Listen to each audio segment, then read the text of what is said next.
Hello students, welcome to scientific magicians. आज एक और फिजिक्स के एक्सपेरिमेंट के बारे में हम आपसे बात करेंगे। क्या है वो एक्सपेरिमेंट? अरे भाई, एक्सपेरिमेंट क्या है? Centre of mass.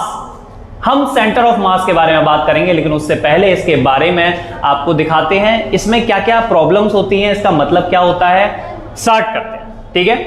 तो काजल हमारा एक स्टूडेंट, ठीक। और काजल, आपको एक काम करना है बेटा। क्या करना है? मैं इस मोबाइल को यहां पे रख रहा हूं आपके सामने, ठीक है। बिल्कुल सीधे खड़े रहिए। अब जरा इस मोबाइल को उठाइए। कैसा लगा उठा के? आसानी से उठा लिया। बहुत आसानी से उठा लिया। Yes sir. मोबाइल गंदा सा हो गया। दे दो।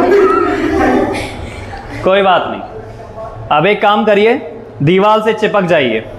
कैसे चिपक जाइए? दीवार से। मैं मोबाइल नीचे रख रहा हूं, उठा के देखा। नहीं उठेगा सर। ट्राई तो कर। नहीं हो रहा। अरे क्यों नहीं हो रहा भाई? नहीं हो रहा तो नहीं हो रहा। वैसे तो पूरे दिन कहती रहती है कि मेरा सर आपका आप मोबाइल देना, थोड़ा सा कुछ देखना है। अब तो मोबाइल नहीं उठा पा रही तू। चल कोई बात। हाँ भाई, तू भी कर ले।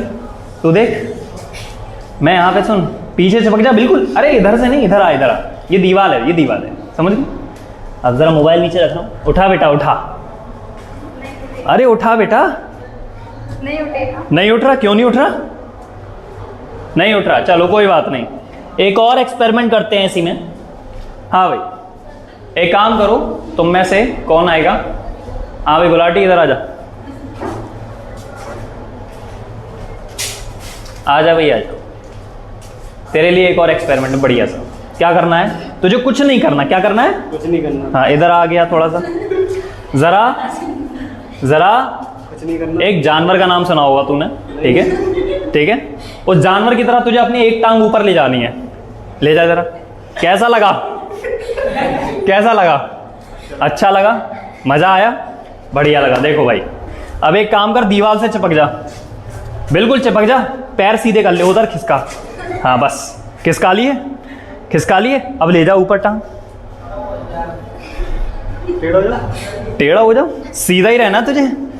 टेढ़ा तो तू पहले से ही है। नहीं हो रहा। नहीं हो पा रहा? क्यों भाई? वो आपको पता होगा। हाँ भाई, और किसी को एक्सपेरिमेंट करना है? किसी को लग रहा है कि मैं यहां से टांग ऊपर ले जाऊंगा अगर दीवार से सट जाऊं तो? है कोई और? आना है किसी को? नहीं आना? तू भी आजा, तू भी ट्राई कर ले। आजा, आजा भैया, आजा। ऐसे बिल्कुल सीधा, बिल्कुल सट जा दीवार से। अब जरा पैर उठा। नहीं सर, पूरा नहीं होगा। पूरा नहीं, और दीवार से सरका दे, बिल्कुल सीधा हो जा तू। अब कर। अरे अरे अरे, पैर आगे क्यों ले रहा? कोई बात नहीं, होता है, देखो होता है। इस टेंशन में, एग्जामों की टेंशन रहती, बहुत सारी समस्याएं जिंदगी में, कोई बात नहीं। हाँ, तो ये सारे बच्चों ने एक एक्सपेरिमेंट परफॉर्म किया। असल में आप लोगों को लगा होगा कि ये हंसी मजाक चल रहा है, कि जैसे मैंने किसी बच्चे को कहा आगे से उठाने के लिए, बड़ी आसानी से उसने उठा लिया, लेकिन जैसे ही मैंने उसको दीवार से टक किया, बिल्कुल चिपका दिया, तो वो उसके बाद वो कोई काम नहीं कर पा रहा, ना आगे की तरफ झुक पा रहा, ना लेटरल पोजीशन में पैर उठा पा रहा। ऐसा क्यों होता है? अब मैं आपको इसका रीजन बताता हूं, ठीक है। इसका रीजन है बच्चों, सेंटर ऑफ मास।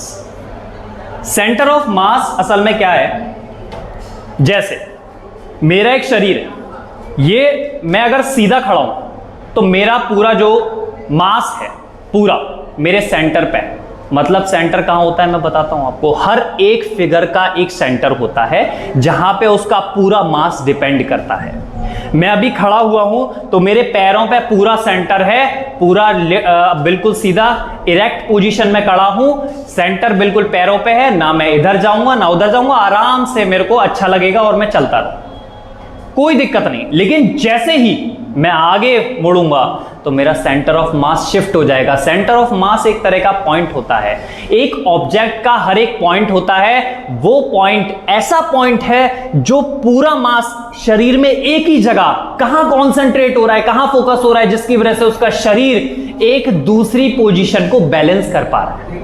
मैं खड़ा हूं, मैं बैलेंस किसकी वजह से हो पा रहा हूं? क्योंकि अभी मेरा सेंटर ऑफ मास बिल्कुल इरेक्ट पड़ रहा है, बिल्कुल मेरे पैरों पे पड़ रहा है, बिल्कुल सीधा। लेकिन जैसे ही मैं मुड़ूंगा, बात समझेंगे, मेरा जो बैक साइड है वो पीछे की तरफ जाएगा, क्योंकि जब मैं आगे की तरफ मुड़ूंगा तो आगे की तरफ मुड़ने की वजह से बैलेंस होना बहुत जरूरी है। अब मेरा सेंटर ऑफ मास चेंज होगा, जैसे मैं आगे मुड़ूंगा मेरा सेंटर ऑफ मास हल्का सा खिसक के, बीच में से खिसक के थोड़ा आगे आ जाएगा। अब आगे आएगा तो मेरे आगे गिरने का डर होगा।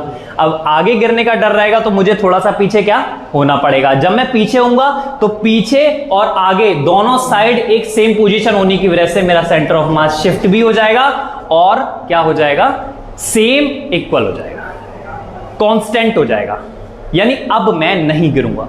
पर वहीं अगर मैं दीवार से चिपक जाऊं, अब दीवार से चिपकने के बाद क्या होगा, जब मैं झुकने की कोशिश करूंगा तो मेरा बैक पीछे की तरफ नहीं जा पाएगा। बैक पीछे की तरफ ना जाने की वजह से सेंटर ऑफ मास तो आगे शिफ्ट हो रहा है।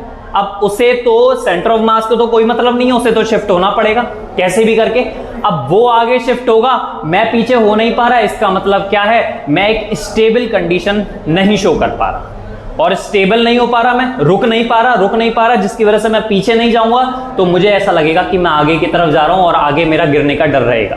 आगे गिरने के डर की वजह से क्या है, सेंटर ऑफ मास पूरा मेरा क्या हो जाएगा, आगे की तरफ चला जाएगा। सेंटर ऑफ मास आगे की तरफ गया, स्टेबल हो नहीं पाया, पीछे आधा हिस्सा होता, आधा आगे होता, तब जाके मुझे ऐसा लगता कि मेरा सेंटर ऑफ मास जो है बिल्कुल सेंटर पे चेंज हुआ।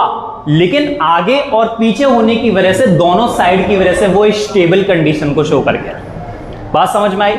इसी तरीके से जब हम ऐसे पैर को ले जा रहे थे तो हम एक साइड से झुक रहे थे, और एक साइड से झुकने की वजह से क्या हुआ कि जो मेरा सेंटर ऑफ मास था वो सेंटर से चेंज होके इधर आ गया। अब इधर आ गया, अब मेरा क्या है, जब सेंटर ऑफ मास इधर आएगा तो मैं जब इधर हुआ हूं तो आराम से मैं अपने पैर को ऊपर कर सकता हूं, क्योंकि अब क्या है कि मेरे को एक सपोर्ट मिल गया, जिससे सेंटर ऑफ मास जब शिफ्ट हुआ तो मेरा उस बॉडी का हिस्सा ऊपर आराम से चला गया। लेकिन जैसे ही मैं दीवार से चिपक जाऊंगा, मुझे पैर ऊपर ले जाना है, पर पैर ऊपर ले जाऊंगा, मेरा सेंटर ऑफ मास उधर खिसक रहा है, सेंटर ऑफ मास इधर खिसक रहा है, पैर मुझे ऊपर ले जाना है, तो पैर हिल ही नहीं पाएगा, क्योंकि सेंटर ऑफ मास इधर आ ही नहीं पाएगा। क्यों नहीं आ पाएगा? क्योंकि आप दीवार में घुस तोड़ी पाओगे। अरे घुस जाओगे क्या? नहीं घुस पाओगे।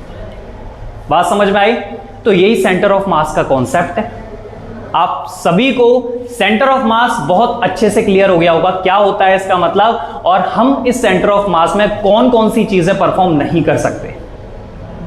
तो एक तरीके का हर बॉडी का एक ऐसा पॉइंट होता है जो पूरी बॉडी को इक्विलेटरल पोजीशन में रखता है।